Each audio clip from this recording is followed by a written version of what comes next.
नमस्कार, मैं हूं विजय विद्रोही और आप देख रहे हैं अनकट। तो पश्चिमी उत्तर प्रदेश के बड़े जाट नेता जयंत चौधरी ने कहा है कि मैं कोई चवन्नी नहीं हूं जो पलट जाऊं। वास्तव में आप चवन्नी नहीं हैं। आप बीजेपी के लिए भी 2000 का नोट बन चुके हैं। आप अखिलेश यादव के लिए पहले से ही 2000 का नोट है।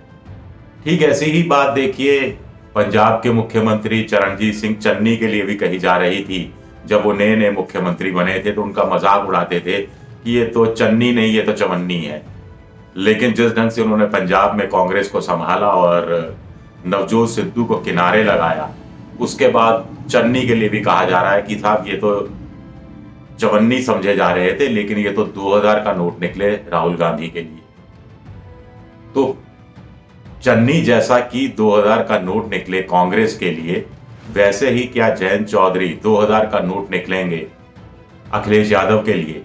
या चुनाव बाद अगर परिस्थितियां इधर उधर हुई और कुछ चवन्नियों की, कुछ अठन्नियों की जरूरत पड़ी तो फिर जयंत चौधरी कह रहे हैं मैं चवन्नी नहीं हूं, तो चवन्नी नहीं हूं और मैं पलट नहीं जाऊंगा, तो क्या पलट जाएंगे?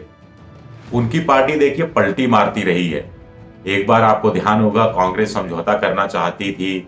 अजीत सिंह ने कुछ शर्त लगाई थी, जयंत चौधरी के पिता जो अब इस दुनिया में नहीं है, कि लखनऊ एयरपोर्ट का नाम बदला जाए, चरण सिंह के नाम पर रखा जाए। वो भी किया, माना गया, लेकिन उसके बावजूद अजीत सिंह पलटी मार गए थे। कई बार वो इधर उधर पलटी मारते रहे हैं। लेकिन बीजेपी के लिहाज से देखा जाए, जैसा अमित शाह जो जाटों के बीच कह रहे हैं, उनकी असली मकसद जाटों को मनाना है, जाटों को अपनी झोली में लाना है, जाटों की नाराजगी दूरी करनी है, या जाटों में किसी तरह का कंफ्यूजन पैदा करना है। आखिर जयंत चौधरी की राजनीतिक बिसात क्या है? पिछला लगातार 2 बार वो लोकसभा चुनाव हारे हैं, अपने गढ़ से हारे हैं, उनके पिताजी चुनाव हारे हैं। साथ ही साथ पिछले विधानसभा चुनाव में उन्हें करीब 15 लाख वोट मिला था, और सिर्फ 15 लाख वोट मिला था जाट बेल्ट में भी, और 3 सीटें हासिल हुई थी। नंबर 2 पर भी वो मुश्किल से शायद कुछ सीटों पर रहे थे। तो ऐसे में फिर इनकी इतनी बड़ी ऐसी क्या राजनीतिक बिसात है, या ऐसी क्या चवन्नी अठन्नी में या 2 रुपए में या 2000 रुपए में बदल गई है कि अखिलेश यादव के साथ जाने के बाद कि अमित शाह को कहना पड़ रहा है कि अच्छे आदमी हैं, गलत पार्टी में हैं, रास्ता भटक गए हैं, सुबह का भूला शाम को घर आ जाए तो उसे भूला नहीं कहते। ये वो कुछ कहने की कोशिश कर रहे हैं। क्या जाटों में ये लाने की कोशिश कर रहे हैं कि ये तो हमारे थे, हमारे साथ रहेंगे, पलटी मारते रहे हैं, पलटी फिर मार देंगे? क्या इस तरह की बात कही जा रही है?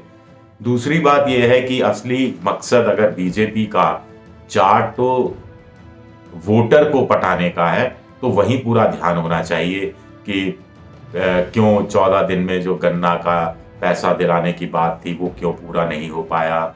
चौधरी चरण सिंह के नाम पर उस कानून का नाम भी रखा गया जिसके तहत 14-15 दिन के अंदर गन्ने का पैसा, बकाया पैसा किसानों को दिलाने की बात। जाटों के आरक्षण पर 5 साल से बीजेपी, 8 साल से केंद्र में सत्ता में है, वहाँ क्यों इतने प्रयास नहीं किए गए, और अभी अचानक क्यों फिर याद दिलाया जा रहा है कि जाटों को आरक्षण वाली जो मांग है उनकी मान ली जाएगी।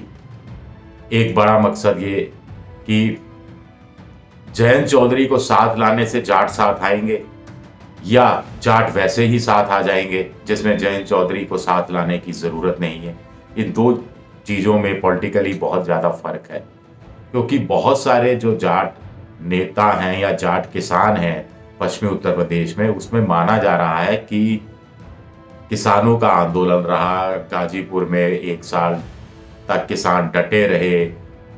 मोदी सरकार को मजबूरी में 3 कृषि कानून वापस लेने पड़े। 3 कृषि कानून बड़े किसानों के, जमींदार किसानों के, यानी पश्चिमी उत्तर प्रदेश की बात करें तो जाटों के खिलाफ थे। लेकिन इसके बावजूद ऐसा देखा गया है, जमीनी हकीकत देखते हुए, कि जाटों का एक वर्ग अभी भी बीजेपी के साथ है। एक बड़ा वर्ग, ठीक ठाक सा वर्ग बीजेपी के साथ है, जो इस बार भी बीजेपी को वोट दे सकता है। उनकी इतनी नाराजगी नहीं है। दूसरी तरफ जाट अगर बीजेपी को वोट नहीं देंगे तो एक तरफा वोट अखिलेश के पास चला जाएगा या उनके एकमात्र प्रतिनिधि जयंत चौधरी हैं। राकेश टिकैत की कोई बिसात नहीं है, ऐसा भी नहीं है।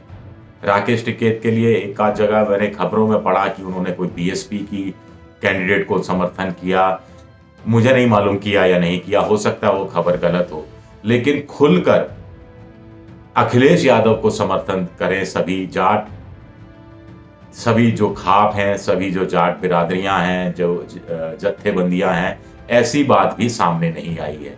तो ये जो टूट फूट है जाटों के बीच में, इसका ज्यादा फायदा बीजेपी उठा सकती है और उठाने की कोशिश भी कर रही है।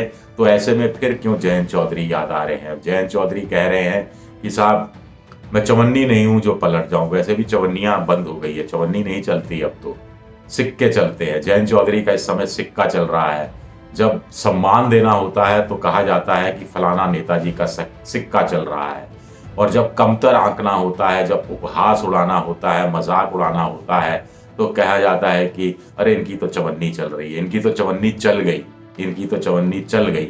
इस तरह की बातें कही जाती हैं। फिर नेताओं की कुछ तुलना, जैसे चन्नी को कहा गया कि ये चवन्नी छाप नेता टाइप हैं। इस तरह का शब्द का तो इस्तेमाल नहीं हुआ, लेकिन भाव यह था। तो जयंत चौधरी को भी क्या एहसास हो रहा है कि बीजेपी उन्हें चवन्नी छाप नेता किस रूप में मानती रही है। आखिर पिछली बार तो बीजेपी को जयंत चौधरी बिल्कुल याद नहीं आए थे। तब तो जाट और मुसलमानों के बीच जो खाई थी उसका फायदा बीजेपी उठाने में लगी थी। लोकसभा चुनाव में भी याद नहीं आई, विधानसभा चुनाव में भी याद नहीं आई।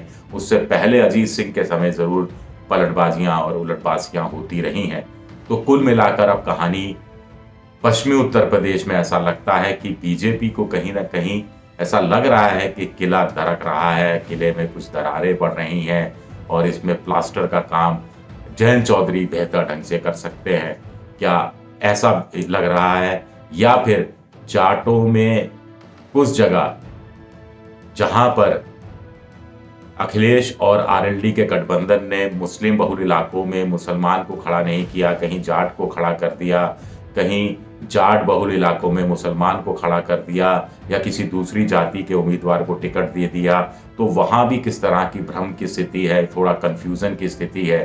तो क्या उस भ्रम और कंफ्यूजन की स्थिति में और दरारें पैदा करने की कोशिश बीजेपी अपनी तरफ से कर रही है?